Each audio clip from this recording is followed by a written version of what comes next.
Kitalo Nnyo ekya DJ Emma. DJ Emma abadde mukwano gwange nga tujjeko ebyo kuba tukola naye. Naye abadde mukwano gwange. Ye muntu gwe munyumya naye. Nti DJ Emma nze n'okusooka omusanga namusanga eyo ngenze ku mirimu gyange ebukote eyo gye namusanga nga tannajja wano. Nangamba mulamu bwange njagala nnyo okukolerako ku CBS. Mukama n'atusaasira ne twogera n'abakulu DJ Emma najja n'atandika okukola wano. Naye ebbanga lyonna abadde muntu akufaako okubulya kana akubulya kali ate nga musajja asaaga. Abadde asaaganya ate nga afaayo ku banne. Akubira essimu n'agamba muko kino kiri kitya muko kino kiri ngolaba nti afaayo. Ng'afaayo nnyo ne ku mulimu gwe.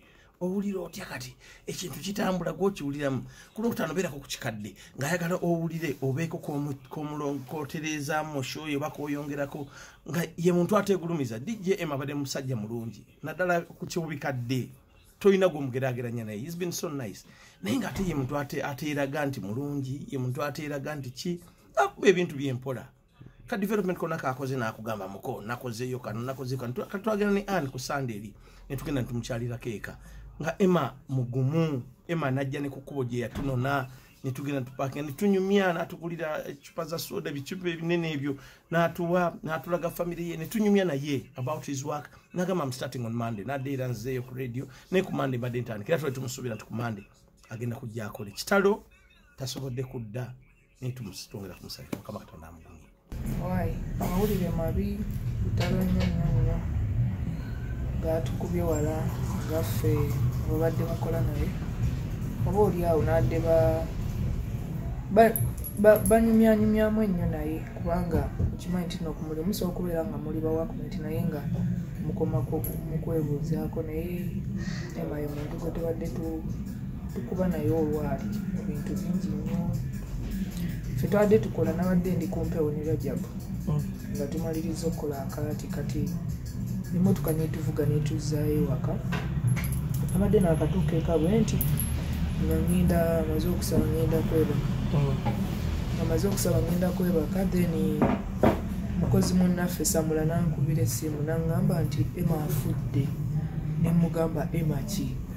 N'aŋŋamba DJ Emma ne mugamba olimba. N'aŋŋamba Emma afudde gwe genda mu gurupu mukyala we ataddeyo audio.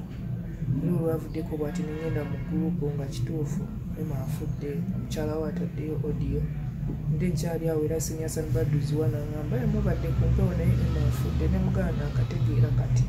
So mawulire gaadde mabi nnyo era Mukama amuwonzezza. Bitono ki by'ojjukira ku DJ Emma? DJ Emma abadde muntu asaagasaaga ennyo. Nze okuva we najja mbadde simulabangako nti nno oba anyiize nga si ye muntu mbuna asiba obusungu. Ate nze kyembadde mumanyiko ekyenjawulo nti waliwo abantu kale abantu bamanyi nti oba ono muzibu naye DJ Emma ng'alina engeri ye gy'agonzaamu abantu. Nti omuntu ne bw'aba azze nga bw'omanyi eby'emirimu ng'oluusi oba olina stress zo ng'asooka okwogera ekintu kimu n'akusumulula ne mutandika okunyumira. Abadde munyumya nnyo nnyo ne Lumansi oyo nga kuba waliwo Lumansi oluusi wajja nga obwongo buli ku sho nga atudde butuuzi ku kompyuta mu butuufu nga naawe okiraba nti omusajja yaka yeetegekera sho naye nga Emma wajja n'amugamba mulangira kino nakiri nga balina engeri gye banyumya ey'enjawulo. So abadde ayagala nnyo okujereegereza naddala ttiimu ya Arsenal era nga tugambe babeera bagikubye mu weekend ajja n'agamba mbuno Ediani omupiira saagulabye gwawedde gutya omupiira gwa Arsenal. So abadde musajja ng'asaagasaaga nnyo ate abadde free. Nze mbadde simulabangako mbuno ng'anyiize mbadde simulabangako. So kyemuyinza omujjukira kate nga waba akunyigidde akugamba ate ogenda kijja mu bantu balala ng'ajja kugamba nti no okola kino na kino. Kubanga waba wakwetonda nga yeetonda, waba nga akutegeeza nti kyusaamu wano era nga ajja kigamba kubanza akugamba ebyo era byekugamba yabiŋŋambako. So byebyo byenyinza okubeera nga mwogerako DJ Emma. Batugambye abadde mulwadde ebbanga ki era ki ekibadde kimuluma? Nyinza okuba siri mu position eyogera ku bulwadde bwa Emma naye kyemmanyiko nti abadde mulwadde ensigo era emikono egy'enjawulo ne bakola buli kimu ekisoboka kulaba nti naakomawo n'olwokutaano lwa wiiki ewedde yaliko wano era nitukuba olwali mu butuufu ng'alinga tanaba kulwalako kuba yali atudde awaawo era we najja tusagamukawo ne mugaagwe masenge kiki oli awo nkomyewo kulikayo biki ne tunumyamu awo era nali naakamaliza nagamba bannanga Seno yaffe of course nga nkimanyi nti aba ajereegereza naye nga abadde mulwadde naye nga yafuna obujjanjabi era ku Mande abawuliriza mbaziira ttono oyo kimanyi abadde amulanga nti akomawo ku Mande abadde ajja kudde okukola ku lunaku olwa bbalaza kubanga abadde atandise okugaininga ng'ate omulaba nti nomweteefuteefu okomawo okukola so abadde mulwadde naye ate waafiiridde tabadde mulwadde nga we yali emabega abadde ekyosaamuko Katonda ng'ateredde kubanga n'omusawo we ng'agamba nti ateredde agendako n'omukola mbaka kibwoyo abafaanizi babadde bamuwuliriza nze bafaani be kyenyinza obagamba kubeera bagumu n'obutaggwamu maanyi kyemmanyi badde barekodinga byakola ku mpewo just okupushinga waakawe maaso oba nga maybe ezo remix zabadde akola oba biki ebyennyimba sibimanyi bulungi naye just kubeera bagumu kubanga Mukama yatuweera yatuggyako era baaniriza omuntu yenna kuba naabo baleeseewaawo kubanga Rema abadde muntu nga ayagaliza era kyenyinza obagamba enteekateeka z'okuziika ozimanyiko badde sinazitegeera kubanga yafudde gyekiro afudde leero ku makya saazadde nga 6 n'eddakiika entono ezigwamu so era nabo batugambira kyemanyi ku platform za radio bajja kuba bateekayo tebategeera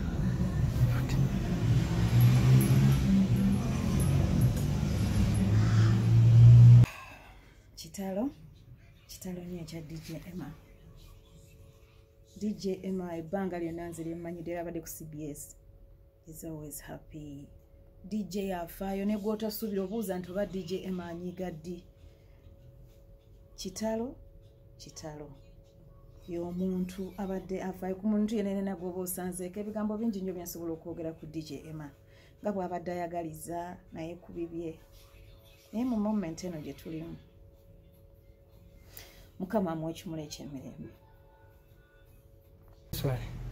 nga bitalo nnyo ekibinya ekya muganda waffe DJ Emma banyiga babadde bamumanyi omukulu Emmanuel Masege Mungu amujjudde sawa Mungu amusasire byamusobola gana amawulire gakusangawa amawulire gansanze waka gaba tulina gurupu yaffe nga ya kampani ku WhatsApp baba nti DJ Emma afudde naye nga kineewunsiza nnyo netuyinza kana nteekateeka zaamu kubanga DJ Emma wiiki ewedde nali naye wano eno nga kuba lwali era ndowooza naye okana naye essaawa 2 ne mumuleka nawoko nangamba nti agenda kutandika okuddamu okukola mu Mande naye kati mpulira bulungi sina tabu naye nagenza okulira nti ate yafunye nakubidde omukyala we nagaa nti ate yafunyemuko omusujja bamuzizaayomuko mu ddwaliro balyongera okumukebera bagenza omukebera nga alinamu omuki alinamu malaria nayinza okuddamu okuwulira kiri ekikeesiza olwayo DJ Emma Mungu amujjudde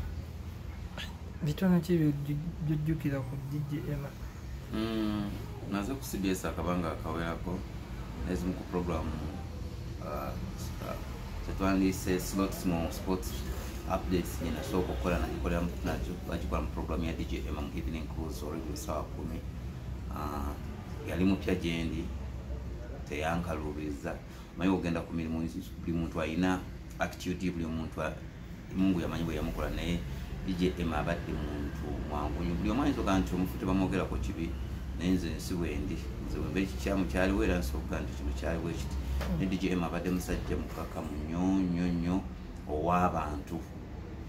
ow'abantu nga toyina kyoyinza kubeera noga nti DJ Emma yankoze kino kuba ye abadde mukwano gwange nyumirwa nnyo music we naddala music eyo omukadde nga ngenda wagenda okukolera nembeera koko naye nenyumirwa music eyo kyensuubira nti kibi nnyo ekyamugana kwe DJ Emma Mungu tusaba amusaasire.